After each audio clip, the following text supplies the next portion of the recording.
Yeah, I like that music. Daydreaming.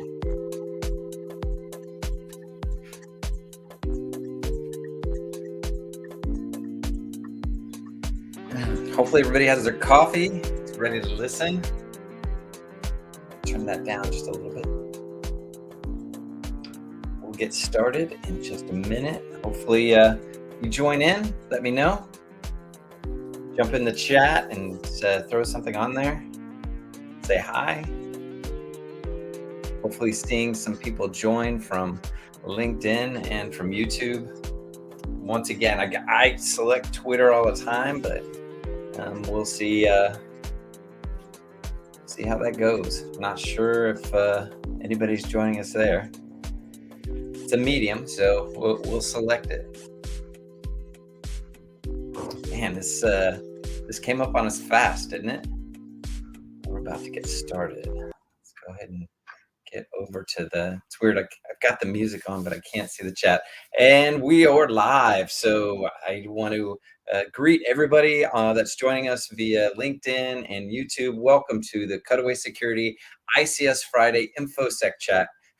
I don't know if I should change that name. I mean, that is a mouthful. So it's and there's no I don't think there's an acronym for it.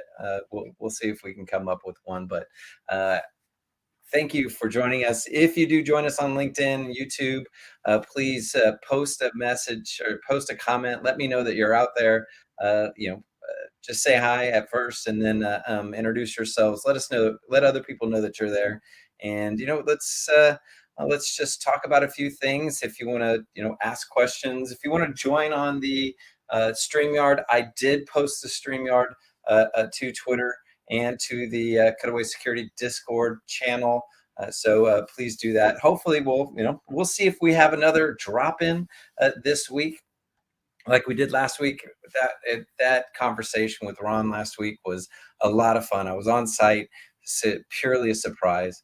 Back in the home office again, and waiting on another trip. So let's get started with the Cutaway Security activities, things that we did for this week. Last week, I was out in San Francisco teaching the ICS 410 class. Great group of students there, and they all braved it out till the last day. It's a 6-day course, and the last day is our capstone, which is an incident response. We do a tabletop, we walk through, and I have a good time doing it, leading it. It was my first time doing a hybrid, which was kind of interesting. I talked about it a little bit, but hybrid is speaking to live people. I like teaching live people because I can see their faces. I can see some of the concepts that aren't sinking in. It helps me with my explaining. If for the online courses, it's just like this. We have people seeing me. They see this background, me in my different shirts, and really all I see is myself talking like I have right now. So I'm kind of used to talking to myself, but I prefer the interaction. I prefer the community and talking to people. So that was interesting. The hybrid course was me teaching people in person, but also on Zoom as well. So we had a big screen. I was talking about that. And that was pretty interesting. It went well in the capstone. The capstone was the part that I didn't really cover. And that was an incident response. People that were remote would discuss things in Slack, while people that had come in person would talk about things and their experiences, and kind of walking through an incident response within a chemical organization, live and in person. And then we had the speakers that everybody could all the remote people could speak to. And it worked out a lot better than I thought it would.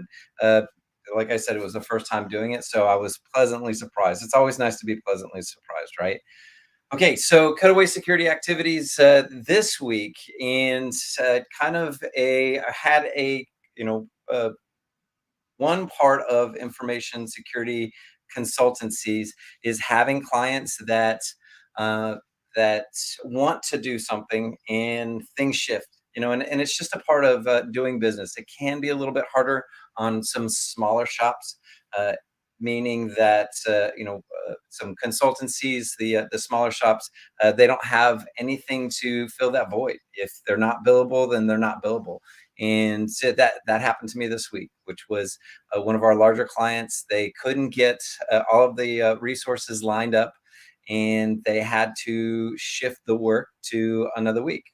And you have to be prepared for that, and you have to be considerate of that, because why do a security assessment, when and charge somebody for a security assessment when nobody's there, when nobody's talking, can talk to uh, um, the the technologies and the implementation that you're going to assess. So we did have to slide that over. Fortunately, we found some additional work, and that's what you see there, the Terra assessment. And so this is taking a look at not really code review. So I thought it was going to be code review at first, and certainly that would be a challenge.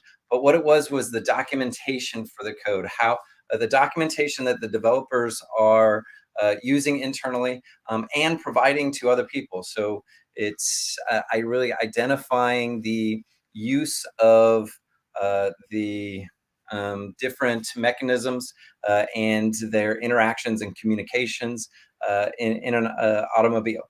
And it was interesting that we weren't doing a code review, but we're still doing a terror assessment associated with the documentation that they have. In other words, what are the developers thinking right now? What have they? What is their approach? What is their understanding about the interactions between the different components within the vehicle, and how things are being monitored for activity, the permissions that they have for communications with different components. And that's extremely important. So understanding the maturity for the development team and getting in front of it. And that's the good part about this, is they're doing the terror assessment is a consequence driven threat modeling methodology to analyze the risk and associate that with uh, consequences for the end users, basically the people that are driving the vehicle, or will be impacted by the vehicle. And so, it's kind of the industry has taken a hold of that. There are different ways to. There are other frameworks. AutoSAR is one of the things that I've been researching that I wasn't aware of, which provides some specific guidance around the um, implementation of code, and how to interact with the hardware layers, and how different nodes and components can communicate and so forth. So so that's good. That having that standard and using that framework to help drive the innovation is important. So we've been basically just walking through. I've been walking through different scenarios, reading the documentation, outlining how they can improve some of their documentation, so that their own team, and then hopefully people that are developing apps and so forth, that are going to be interacting with the vehicle, they know what they can and can't do and should be doing from a security standpoint. So that's been uh, a large part of my week this week. I thought it was a last minute deal, and I'm pleasantly surprised that we're going through it. So as soon as I get off here, we've got a deadline for today. So I'm going to help the team push through that deadline, and hopefully meet our deliverables by the end of this week. Next week, what am I doing? Oh, actually, and I didn't put it on here. Next week, I'm going on site once again, leaving and traveling to an undisclosed location to do a SCADA assessment for a gas implementation. And they've just basically outlined all of the inbound communications, and taking all of that communications from the remote locations into a central data center. And just so we're going to evaluate the infrastructure that they have in place, looking at the enforcement boundaries, looking at the communications of the different components, really looking, and I think that uh, like the assessment a couple of weeks ago, where Active Directory was a huge part of it when we were talking about Pi, and all of their account usage, and setups for all of their systems and applications. Active Directory is going to be a big part of this because this is in the level 3 environment. So anything that's SCADA related, whether it's site SCADA or regional SCADA, that information is being pushed back into a control center, and those control centers are considered the level 3 environment. The stations would be a level 2 environment and below. So that there's you've got that enforcement boundary that's coming in from remote sites. So understanding the enforcement boundaries is really important. Understanding how they're ingesting those communications and uh, evaluating the communication channels, conduits, as they would be called in the 62443. That's really important. So we'll be taking a look at that next week, and I'm hoping to learn some more stuff about the different locations and different implementations. Every industry has different methodologies and different technologies that build into this, and it really depends on the vendor that they've selected or that they've been forced on, that has been forced on them because of legacy issues. So should be pretty interesting next week. As a part of another thing that we're working on at Cutaway Security, I mentioned that I purchased the 62443-3, and I got a chance to sit down and review it and look at it. I've been doing so much reading this week. And the part that I focused in on this was the security levels. And the 62443, they define in, I think it's the 62443 3-1, the different security levels, but then they updated a new version. So when this version got published, they made some clarifications. So there's an addendum in that. I could be wrong with those reference numbers, but in the 3-3, there is an addendum that talks about the security levels. And I understood the security levels and their description. And I actually like how they have it broken down. And I'm not going to get into it. I'm actually thinking about talking about that in an ICS concept video. So you might see that in a little while. But oh, probably the problem that I had with this was the implementation and the actual scoring. And I'm just not sure. I'm probably going to have to get with somebody that understands this a little bit better.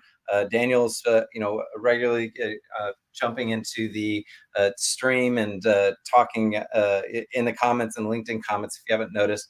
So I might reach out to him. He understands that implementation a little bit better because I need to understand how to score it appropriately when implementing it. So it does give a good outline of the maturity for an implementation. And I'll talk about how they do the security levels later. But that's one of the things I worked on this week as well. So if you are joining us, haven't seen any comments in YouTube, haven't seen any comments in LinkedIn, hopefully you're able to join. Hopefully the stream's live. We'll see.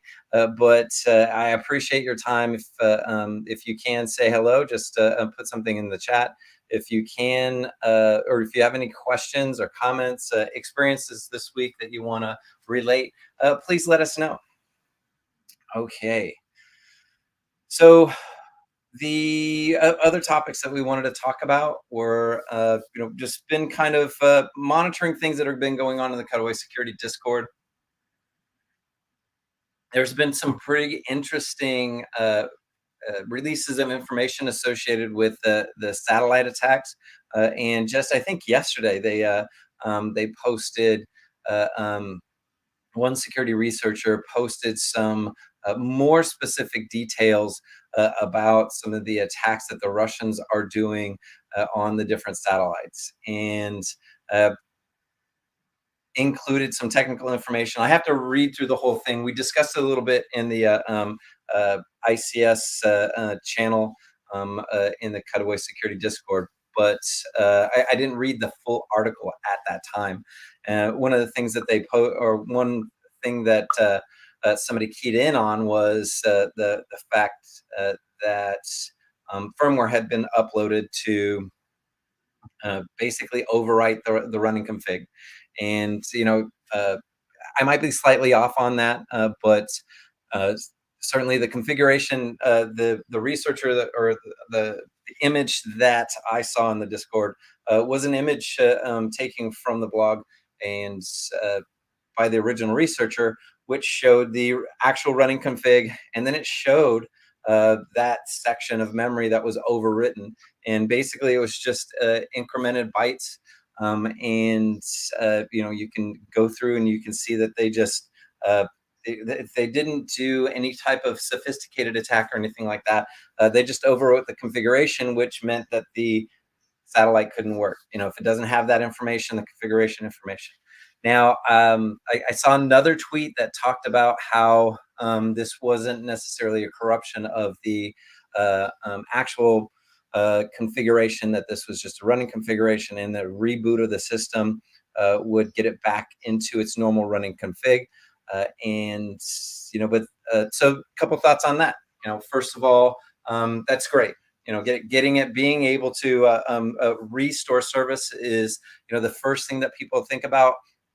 And if you have to do a reboot, you have to reboot. But we have to remember that this is still a process. This is, and I'm assuming that this is associated with the device that's running. That's the actual satellite. Rebooting a satellite or rebooting that process might not be a trivial thing. It might take some time. I mean, it could be 5 minutes, but it could be an hour. Who knows the system checks that have to occur. Who knows the impact on everything else? I would think that this process is a separate part from all of the other satellite activity, but who knows what it would take to actually reset that. I'm not sure. I'm not that expert. Hopefully, it's in the article. But restarting a device can have consequences, and especially when you're thinking about a device that has been tampered with. Okay, because we need to resetting a system to get it back up and running. That's great, but what was the root cause? Okay, because you have to consider the fact that the threat actors once that satellite starts communicating, the threat actors can start now communicating with it. You haven't pushed them out. You haven't reduced the risk of them leveraging a vulnerability, whether it's default username and password, or they've found some type of vulnerability that they can exploit.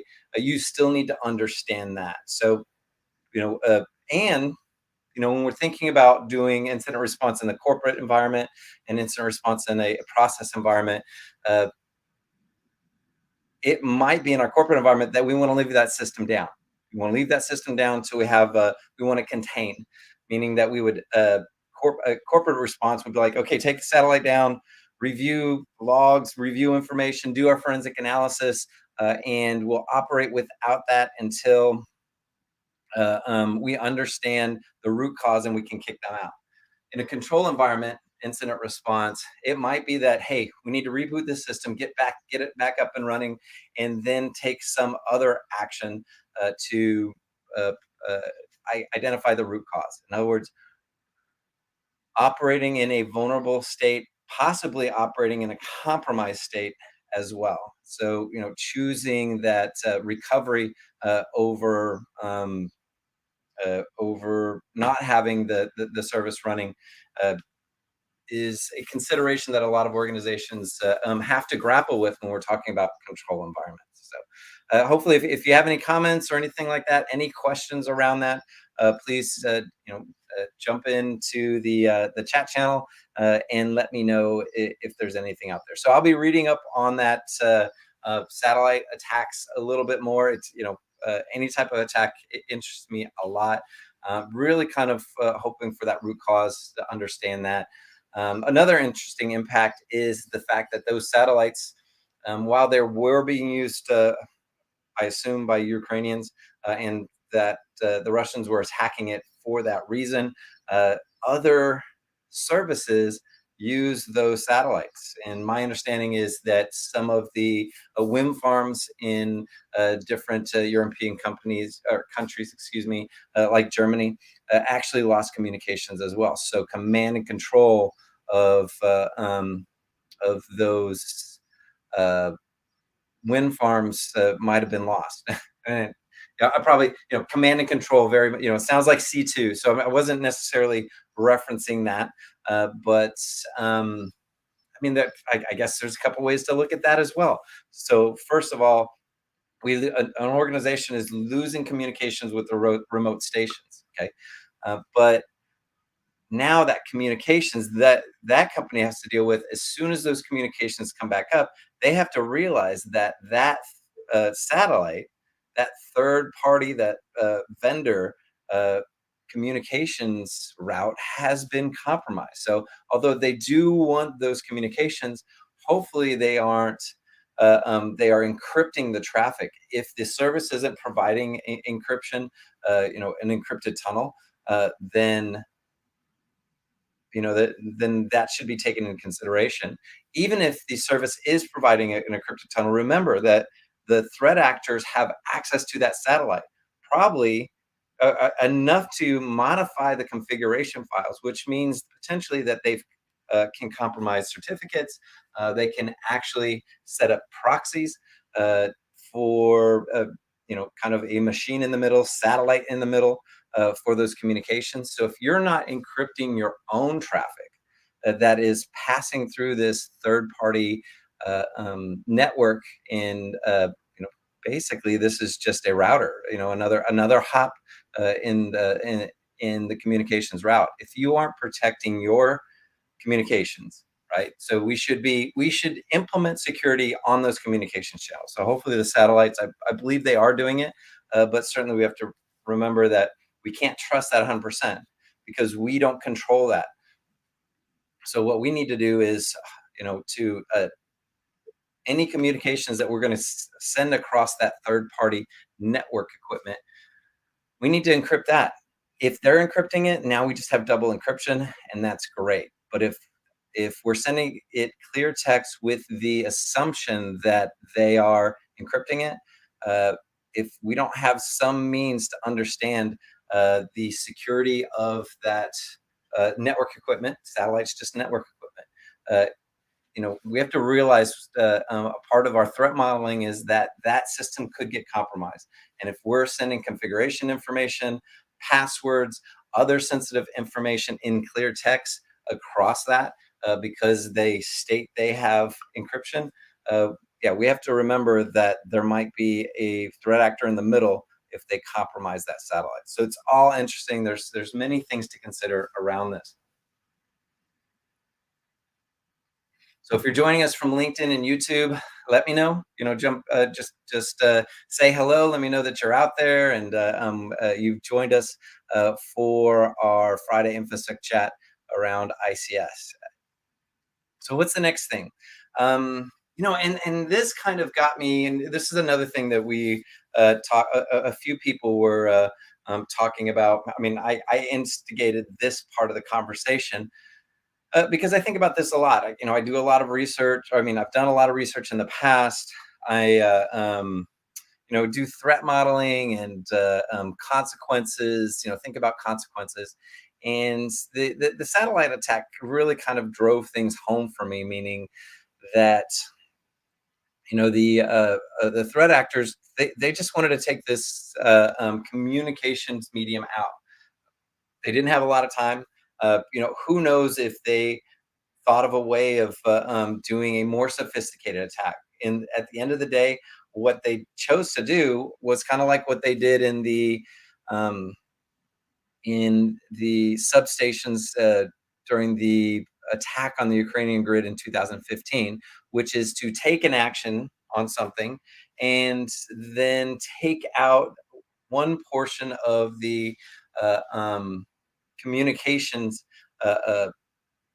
channel, so that the communications with those endpoint devices couldn't occur anymore. In other words, they bricked the Moxa, and I think it's the N5610, which is a serial to Ethernet gateway. They uploaded malicious malware, and by malicious, it basically bricked the devices, meaning that you could not remotely communicate with those devices, reset them, or anything like that. Even if you powered or kind of cycled the power, that firmware has already been installed and running and does not provide any capabilities. So in order to they're either bricks now, or you have to actually connect to the circuit boards to reflash the system. So um, that is a part of the tactics and techniques that are used by those threat actor groups, and we saw it in the satellite attacks. But the point I'm trying to make here is that as security researchers, we tend to think of the worst case scenario, meaning that breaking the device and bringing it down is one type of attack, and it certainly is a concern. But one of the other types of attacks that is a concern is modifying that firmware. In other words, changing some of the functionality so that we maintain command and control, so that even if we're not going to maintain a command and control, that there is uh, functionality that we embed into it that only activates at a certain time, and that's kind of like the hidden badness in a piece of firmware that only takes action, blocks some type of action, doesn't allow us to turn something off, doesn't allow us to turn something on, modifies a value by looking for that using the industrial protocol portions of the firmware to look for a certain state and then cause an action. And if we think that people don't understand how to do this, we are uh, we are not giving enough credit to the threat actors. And it while the threat actors, all we're seeing is some of these really destructive implementations of on these endpoints, but we're not seeing some of these more advanced techniques that a lot of that some security researchers theorize and come out with proof of concepts for, and so forth. And so I kind of struggle with um, I do think we should talk about that, but at the same time, it's like, how do we defend that position when the threat actors are only bricking devices? They're not coming up with fancy things. Do they not have the team members that are that smart to embed those things? And I really, my personal opinion on that is we can't downplay the capabilities of those threat actors. When we do, we're making a mistake. We do have to think of the worst case scenarios. Even if they consistently are doing this one thing, it doesn't mean that their motivations aren't going to modify in a moment, especially when somebody points things out that they're capable of doing. So we had that discussion on the Discord, and that's um, I think it's pretty interesting. It's ongoing, so I can't wait to go back and see what other people have talked about associated with that. The last bullet there, the 4 Russian government employees charged with 2 historical hacking campaigns. I had this up last week, and Ron and I just didn't get to it because these are always, I use this to drive our agenda, and just to have things, especially when I'm just out here. I'm not getting any questions or any comments. Nobody's joining me, so I wanted to leave this in here because I think it's pretty important, and I really liked it. If you go out and you can find the DOJ public affairs releases about this incident, and it's the first time where we're charging people with with attacks on United States critical infrastructure, saying that they specifically targeted the energy sector with actually, a pretty uh, um, smart attacks. And the attacks that I was just talking about, actually going after some of the safety instrumented systems. And we talked about, we've used the Trisis Hatman, whatever you want to call it. We talked about that in the ICS 410 class, but the industry has talked about that as an attack on an SIS system. That was in the Middle East. And there's different motivations around this.